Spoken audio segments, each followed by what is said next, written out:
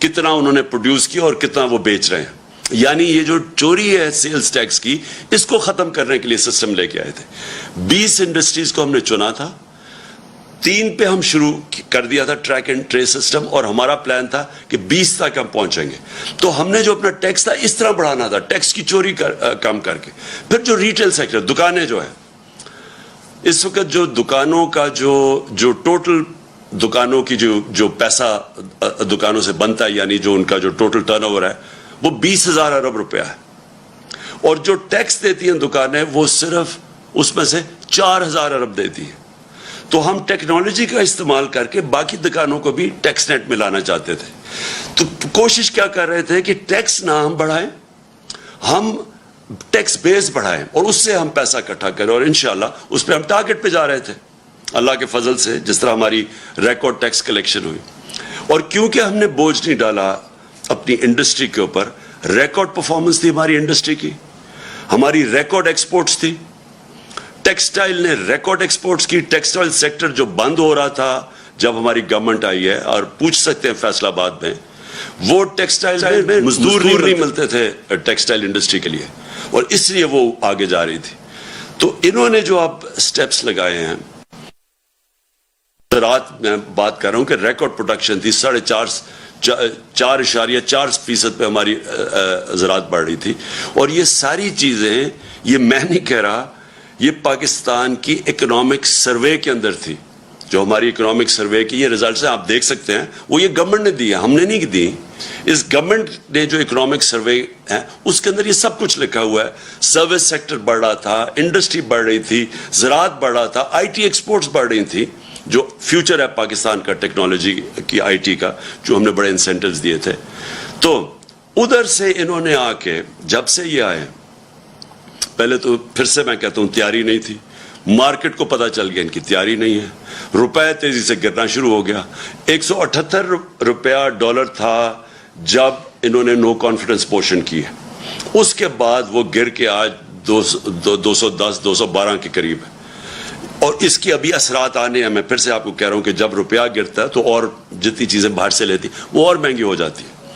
روپیہ گرا, stock market گری, مارکیٹ نے سمجھ گیا ان کا کوئی پلان نہیں ہے, اور اس کے بعد ریکارڈ مہنگائی بھی ہوئی. اور اب یہ جو بجٹ دیا ہے اس سے آپ یہ سمجھ لیں کہ ابھی مہنگائی نہیں صرف ہونی, صرف اس سے جو تنخواہ دار اور جو موجودہ ٹیکس پیئرز ہیں ان کے اوپر ہی نہیں بوجھ آنا, اس سے ہمارے روزگار کے اوپر فرق ہوگا.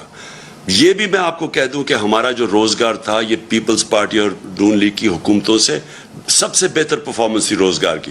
بلکہ جو ورلڈ بینک کی رپورٹ ہے, سارے برِ صغیر میں کرونا کے بعد جو ملک میں سب سے زیادہ روزگار تھا اور سب سے کم بے روزگاری تھی وہ پاکستان تھا. اس سے بے روزگاری بھی بڑھے گی, اور اس سے ہماری انڈسٹری متاثر ہوگی, اس سے ہماری زراعت متاثر ہوگی, اس سے ہمارا جو سیلری طبقہ ہے اس کے اوپر بوجھ پڑے گا. اور میں جو دوسری, اب میرا جو پہلو ہے اس میڈیا کا آپ سے بات کرنے کا, وہ یہ ہے کہ دیکھیں, یہ تو انہوں نے بجٹ کے اندر لوگوں کے اوپر مشکلات آ گئی, لیکن جو انہوں نے جو امینڈمنٹس کی ہیں نیب کے قانون میں, آج ہم سپریم کورٹ میں وہ گئے ہیں اور چیلنج کرنے کے لیے. لیکن اگر یہ خدا نہ خواستہ, اور مجھے پورا اعتماد ہے اپنی عدلیہ کے اوپر کہ وہ یہ ظلم نہیں ہونے دیں گے پاکستان کے اوپر, کیونکہ اگر یہ کامیاب ہو گئے اس چیز پہ, میری آج ایک آپ بات یاد رکھ لیں کہ کوئی پاکستان کو دشمن کی ضرورت نہیں ہے. یہ جو کرنے جا رہے ہیں یہ ملک کی تباہی ہے. دیکھیں, میں اپنی قوم کو جب تک میں زندہ ہوں, میں نبی صلی اللہ علیہ وسلم کی جو حدیث ہے کہ تمہارے سے پہلے بڑی قومیں تباہ ہوئیں, جب بڑا ڈاکو چوری کرتا تھا تو اس کو آپ نہیں پکڑتے تھے اور صرف چھوٹے چور جیل میں جاتے تھے. یہ جو انہوں نے امینڈمنٹس کی ہیں یہ صرف اور صرف اس ملک کی تباہی ہے, کیونکہ انہوں نے چھوٹ دے دی ہے سارے بڑے ڈاکوؤں کو. آج اگر میں بڑا کرپٹ ہوں تو مجھے انہوں نے امینڈمنٹ کے ذریعے انہوں نے آج مجھے چھوٹ دے دی ہے. میں دل بھر کے ملک کو لوٹوں, لیکن مجھے جو انہوں نے قانون پاس کر دیا مجھے کوئی نہیں اب پکڑ سکے گا. صرف پکڑے جائیں گے چھوٹے چور اور وہ چور جو بیوقوف ہیں. عقل مند چور وہ چھوٹا بھی بچ جائے گا جو انہوں نے چیزیں کر دی ہیں. میں صرف آپ کو موٹی موٹی چیزیں بتاتا ہوں کہ انہوں نے اپنی چوری بچانے کے لیے کیسے ہمارے سارے ملک کا انصاف کا نظام تباہ کیا ہے. سارا جو احتساب کا نظام ہے اس کی قبر کھود دی ہے انہوں نے. بلکہ انہوں نے پاکستان کے مستقبل کی اس کے سامنے وہ اندھیرے میں اور میں آپ کو بتاتا ہوں کیا کیا انہوں نے سب سے پہلے یہ کیا کہ اگر میں ہوں سرکاری، میں ایم این ہوں، میں وزیر ہوں، میں وزیر اعظم ہوں، میں بیوروکریٹ ہوں، میں اگر چوری کرتا ہوں اپنی پوزیشن کو، اپنی پبلک پوزیشن کو استعمال کرتے ہوئے میں چوری کرتا ہوں، میں پیسے بناتا ہوں، میں اگر وہ اپنے بیوی بچوں کے نام ڈال دیتا ہوں، دوستوں کے ڈال دیتا ہوں، رشتہ داروں کے نام پہ کر دیتا ہوں، اس نئے قانون کے مطابق مجھے کوئی نہیں پکڑے گا.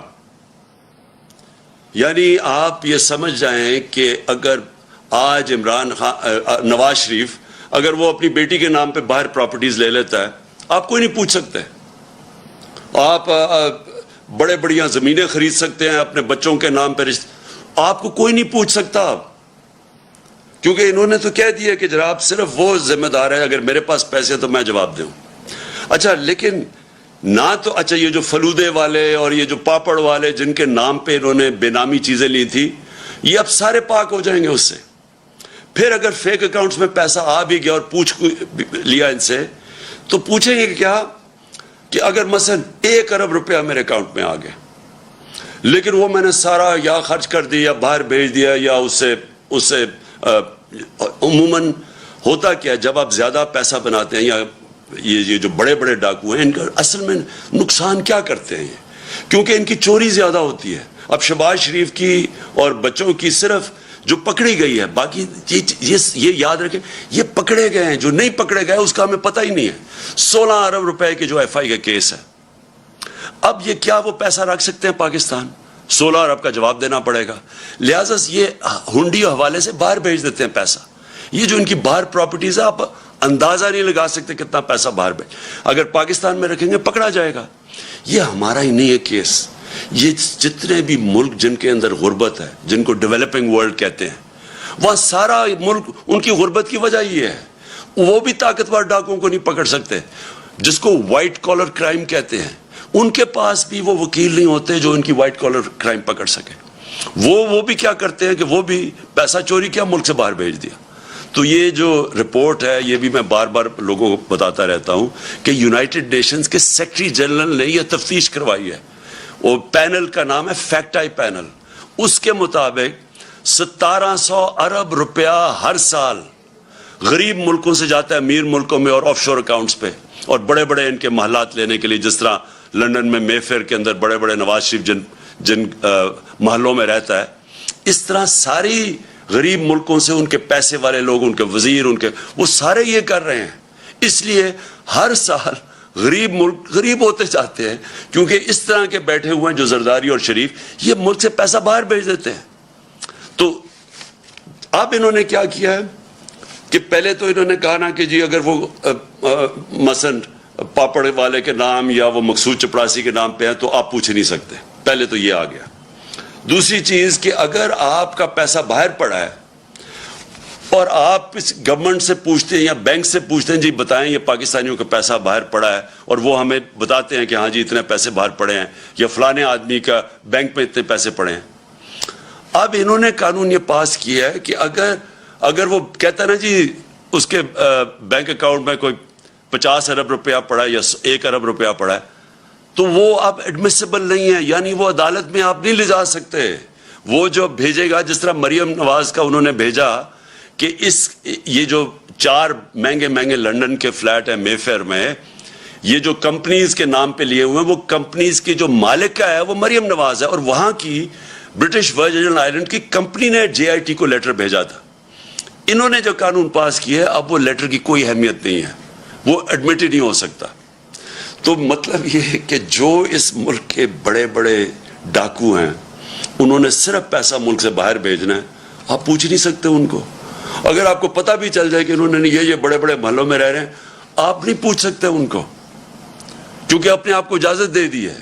تو اس کا مطلب جو چھوٹے چور, جو سائیکل چور, جو بھینس چور, یہ جو موٹر چور, یہ اس طرح کے لوگ ہی صرف پکڑے جائیں گے. بڑے بڑے ڈاکو آپ نہیں پکڑ جا سکتے. اور پھر انہوں نے ایک اور کام کیا. ساری دنیا کے اندر جب پبلک آفس ہولڈر ہوتا ہے, مثلا میں پھر سے میں سرکاری عہدے پہ بیٹھا ہوا ہوں, اور کرپشن کا مطلب کیا ہوتا ہے؟ کرپشن ہوتی تب ہے جب آپ اپنی طاقت کو, جو وزیر, پرائم منسٹر, بیوروکریٹ, جو بھی آپ کی پوزیشن کو استعمال کرتے ہوئے پیسہ بنائیں, اس کو کرپشن کہتے ہیں. تو میں جب اب ساری دنیا میں قانون یہ ہے کہ میں اگر اس عہدے میں بیٹھا ہوں اور ایک دم میری صرف, میں جس طرح مقصود چپڑاسی 15,000 روپے اس کی تنخواہ ہے, اور ایک دم 3.25 ارب روپے اس کے بینک میں آ جاتا ہے, تو ساری دنیا کے اندر قانون کیا ہے کہ آپ کو, پبلک آفس ہولڈر کو, عمران خان کو بتانا پڑے گا کہ آپ کے بینک میں اتنے پیسے کدھر سے آ گئے. انہوں نے کیا کیا ہے؟ انہوں نے اس کو الٹا کر دیا. انہوں نے کہا کہ اب ان کو بتانا پڑے گا, یا نیب کو, یا جو بھی ادارہ ہو, اس کو بتانا پڑے گا کہ ان کے پاس پیسہ کدھر سے آیا. یعنی مجھے نہیں بتانا پڑے گا. یہ چینج کر دیا انہوں نے کہ اچھا جی, اگر میرے بینک پہ پیسے آ بھی گئے زیادہ, تو وہ مجھے نہیں بتانا پڑے گا, وہ ان کو ثابت کرنا پڑے گا کہ یہ غلط, یہ چوری کا پیسہ ہے. یہ وہ کام کر رہے ہیں جو کہ پہلی دفعہ پاکستان میں یہ قانون بدل رہے ہیں. یہ وہ کام کر رہے ہیں جس کو وائٹ کالر کرائم کہتے ہیں, اس کو پکڑنا ناممکن ہو جائے گا. آگے ہی پاکستان میں جو وائٹ کالر کرائم ہے, جو پیسے والے لوگ ہیں, جو بڑا پیسہ چوری ہوتا ہے, آگے پاکستان میں ہمارے لیے بڑا مشکل ہے ان کو سزا دینا, آگے مشکل ہے. تو انہوں نے تو ان کے لیے اور آسان کر دیا چوری کرنے کے لیے. انہوں نے تو یہ کر دیا کہ اب گورنمنٹ کدھر سے ثابت کرے گی؟ ان کے پاس مہنگے مہنگے وکیل ہیں, جنہوں نے اربوں روپے کی چوری کرنی ہے, ان کے تو وکیل بڑے مہنگے مہنگے. گورنمنٹ کدھر سے, گورنمنٹ کا وکیل ثابت کرتا پھرے گا نہیں جی اصل میں وہ وہاں چوری کی ہے, کیونکہ چھپانے کے اتنے طریقے ہیں. باہر کی کمپنیز ہیں, باہر سے ریمیٹنس دکھا, 100 طریقے انہوں نے اختیار کیے ہوئے ہیں, جس کی وجہ سے ہمیں مشکل ہوتا ہے. تو اب تو انہوں نے ناممکن ہی کر دیا ہے کہ اب اس کا مطلب کہ اگر یہ سارے جتنے بھی اب گورنمنٹ میں آ کے ہم جتنی مرضی اب ہم چوری کریں, آپ ان کو پکڑ ہی نہیں سکتے. یہ جو انہوں نے کیا ہے, میں آپ کو یقین دلاتا ہوں کہ میری جو ساری سٹرگل آج سے 26 سال پہلے میں نے شروع کی تھی, میں پہلا آدمی تھا جو کرپشن کو مین ایشو لے کے آیا تھا پاکستان میں. کیونکہ میں نے دنیا دیکھی ہوئی تھی, کسی بھی دنیا کا ملک جس کے اندر کرپشن ہوتی ہے, ہائی لیول کی کرپشن, دیکھیں 2 لیول کی کرپشن. ایک تو نا چھوٹے لیول کی کرپشن ہے, پٹواری نے پیسے لے لیے, اس نے لے لیے, تھانے دار نے پیسے لے لیے, ایک تو وہ کرپشن. ایک ہے جب وزیر اور اس کے پرائم منسٹر یا اس کے صدر, جب طاقتور لوگ کرپشن کرتے ہیں, وہ زیادہ پیسہ چوری کرتے ہیں. چھوٹے لوگوں کے پاس اتنا زیادہ پیسہ چوری کرنے کی ہوتی نہیں, ہوتے ہیں کئی کرتے بھی ہیں, لیکن اصل جو ملک کو تباہی ہوتی ہے وہ بڑے بڑے لوگ جب پیسہ چوری کرتے ہیں, اور وہ چوری کر کے مجبوری سے پیسہ باہر بھیجنا پڑتا ہے کیونکہ ملک میں پکڑے جائیں گے. اب جب یہ کر دیا انہوں نے, جو ایک نیب جس کا کام تھا کہ ان لوگوں کو پکڑنا, کیونکہ اس کے پاس انہوں نے سارے قانون بنائے ہوئے تھے اس کو پکڑنے کے لیے, انہوں نے وہ سب کچھ ختم کر دیا. اپنے آپ کو بچانے کے لیے انہوں نے ملک کے اندر دروازے کھول دیے چوری کے. اس وقت آپ کسی بھی طاقتور کو نہیں پکڑ سکتے جو بڑی پیسے چوری کرے. اور پہلے ہی جس طرح میں نے کہا مشکل تھا, لیکن ایک اور کام کیا انہوں نے ایک اور کام کیا ہے کہ یہ جو قانون بنایا ہے یہ 99 سے بنایا ہے. جو 99 کے بعد جتنے بھی کیسز ہیں وہ انہوں نے کہا وہ اس میں شامل ہیں. تو اس کا مطلب کہ جتنا ہمارے دور میں, یعنی ہمارے آنے سے پہلے 2018 سے پہلے کوئی 280 ارب روپے کا نیب نے پیسہ ریکور کیا تھا, ہمارے 3 سالوں میں 480 ارب روپیہ نیب نے ریکور کیا 3 سالوں میں. تو یہ جو پیسہ اب ریکور کیا ہے, اب یہ ہو سکتا ہے کہ کئی لوگ کہیں جی اب تو نیا قانون آ گیا, ہمیں وہ پیسے واپس کریں. جو ہم کوئی 160-180 ارب روپیہ مہینے کا ہمیں نیب سے ملک کو آ رہا تھا, اب تو وہ تو ختم ہو گیا نا, وہ تو اب نہیں ملے گا. لیکن وہی نہیں, وہ جو پہلے انہوں نے پیسے نیب نے لیے, ہو سکتا ہے یہ عدالت میں چلے جائے کہ جی ہمیں وہ بھی پیسہ واپس کرو. تو میں آخر میں اپنی قوم سے کہنا چاہتا ہوں کہ ہم اس وقت وہ فیصلہ کن وقت پہ کھڑے ہیں کہ یہ جو لوگ, یہ جو چور تھے جو 30 سال سے ملک میں پیسے چوری کر رہے ہیں, جو پہلے NRO 1 لے چکے تھے, اب آ کے یہ NRO 2 انہوں نے اپنے آپ کو دیا ہے. ہم نے جس طرح کہا سپریم کورٹ میں ہم چیلنج تو کر رہے ہیں, لیکن اگر یہ کامیاب ہو جاتے ہیں اور یہ قانون رہ جاتے ہیں, آپ یہ سمجھ جائیں کہ پاکستان ایک بنانا ریپبلک بن جائے گا. ابھی تو ہم کہتے ہیں نا بننے جا رہے ہیں. بنانا ریپبلک کیا ہوتا ہے؟ بنانا ریپبلک وہ ہوتا ہے جدھر طاقتور کے لیے ایک قانون ہوتا ہے اور کمزور کے لیے دوسرا. بنانا ریپبلک وہ ہوتا ہے جدھر رول آف لا نہیں ہوتا, یعنی قانون کی حکمرانی نہیں ہوتی, مائٹ از رائٹ ہوتی ہے, جس کی طاقت وہ جو مرضی کر لے. ادھر جا رہا ہے پاکستان. ایک طرف ہم نے ٹیکس لگا دیے لوگوں کے اوپر, تنخواہ دار لوگوں کے اوپر, اپنی کارپوریٹ کے اوپر ٹیکس لگا دیے, کسانوں کے اور عام آدمی کے لیے ڈیزل, پٹرول, بجلی وہاں تک پہنچا دیا ہے کہ ان کے لیے اب مشکل ہوگا گزارا کرنا. دوسری طرف جو سب سے بڑے طاقتور ڈاکو ہیں اس ملک میں, جنہوں نے 30 سال سے لوٹ رہے ہیں ملک کو, جن کے پاس اربوں روپے کی پراپرٹیز باہر ہیں, ان لوگوں کو 1100 ارب روپیہ معاف کر دیا ہے. ٹیکس لگا رہے ہیں, یہ ہم نے کتنے ٹیکس, 8 انہوں نے ایکسٹرا IMF کے کہنے پہ ٹیکس لگائے ہیں. تو وہ جو لوگ لوٹ رہے تھے ملک کو, 1100 ارب روپیہ ان کا معاف کر دیا ہے اس نیب امینڈمنٹ نے. 1100 ارب روپیہ. ذرا ذہن میں ڈال لیں کہ یہ پیسہ پاکستان کا پیسہ تھا جو چوری ہوا ہے. یہ کبھی ان کو اجازت ہی نہیں ہونی چاہیے پیسہ معاف کرنے کے لیے. یہ قوم کا پیسہ تھا, اپنے آپ کو چھوٹ دے دی ہے.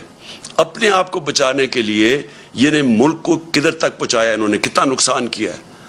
تو اس لیے ساری قوم کو, میں آج ساری قوم سے اپیل کر رہا ہوں. میں اپنے لیے نہیں کر رہا, میں آپ کے اور آپ کے مستقبل, آپ کے بچوں کی, آنے والی نسلوں کے مستقبل کے لیے کہہ رہا ہوں کہ یہ ہے ٹائم, ہم سارے پرامن احتجاج کریں اس کے خلاف. یہ ہمارا جمہوری حق ہے. ہمیں انہوں نے جب 25 مئی کو جب ہم نے پرامن احتجاج کیا, تو جس قسم کے انہوں نے ہمارے اوپر تشدد کیا, یہ میں آپ کو یقین دلاتا ہوں کہ کسی جمہوری گورنمنٹ میں پاکستان کی تاریخ میں ایسے نہیں ہوا. اور میں آپ کو جنرل مشرف کے مارشل لاء کو کہتا ہوں, میں نے 8 دن جیل میں گزارے تھے. میں نے اس دور میں اس طرح کا ظلم نہیں دیکھا جو انہوں نے اب کیا. اور ایسے انہوں نے ظلم کیا صرف ایک وجہ سے, کیونکہ ان کو پتہ ہے یہ سارا ایک سازش کے ذریعے آئے ہیں, ناجائز ہیں, انہوں نے چوری چھپانے آنا تھا. ان کا صرف ایک اب حربہ رہ گیا کہ لوگوں کو خوف پھیلائیں, ڈنڈے کے زور سے لوگوں کو دبائیں تاکہ لوگ چپ کر کے بیٹھ جائیں, کہ خوف زدہ ہو جائیں لوگ کہ جی ہر جگہ. اور لوگوں کو ٹیلی فون آتے ہیں, کبھی صحافیوں کو ٹیلی فون آ جاتا ہے ان نون نمبر سے, کبھی سوشل میڈیا کے لوگوں کو اٹھا کے 2 دن جیل میں ڈال دیتے ہیں خوف پھیلانے کے لیے. میرے اوپر کوئی 9 پتہ نہیں کتنی FIRs ہیں, صرف کہ کسی طرح ہم ڈر کے چپ کر کے بیٹھ جائیں. میں آج ساری قوم کو کہتا ہوں کہ آپ نے یہ خوف کا بت توڑنا ہے. یہ بہت بڑا بت ہے. یہ بت آپ کو غلام بنا دے گا. یہ بت, اگر آپ اس خوف کے بت سے کی پوجا کرنا شروع کر دیا آپ نے, تو یہ یاد رکھیں کہ آپ اپنے اوپر ظلم بڑھا دیں گے.